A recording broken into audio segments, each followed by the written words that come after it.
Good morning, everyone. My name is Steve Lawrence. I'm an elder with Restoration Ministries, Bermuda, and we're coming to you on a Word Up Wednesday. And this morning we'll be having a quick look at a passage of scripture. This landed in my spirit, Proverbs 24:17. The version I tend to use because it leans more to how we use the English language now is the contemporary English version, and it reads as follows. Don't be happy to see your enemies trip and fall down.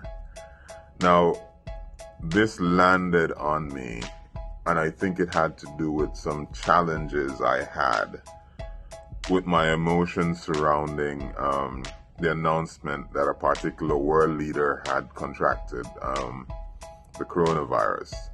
Now, this may be news to you, but for some, on Facebook and other social media engines, it caught fire. There was no chill. There was no punches held. People had all kinds of stuff to say about what should happen and what should be the outcome. Now, that aside, I had to audit my own emotions. How did I feel? Because for me, I'm not always my best self. And in the moment when I got that news, I didn't feel saddened or I didn't feel empathy. And it took me a while to unpack it because I had to figure out, why did I not feel the empathy for someone that was unwell, that was sick, and sick in a way that could go, in very dire straits? And it forced a pause and forced a reflection and forced introspection.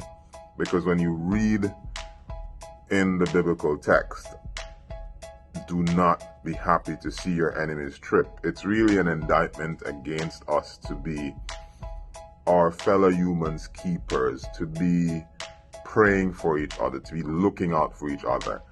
And I hope today that in your spirit, when you see someone failing or falling, you're able to just pray them up, look out for them, just be that support, because God loves us all. Have a great Wednesday.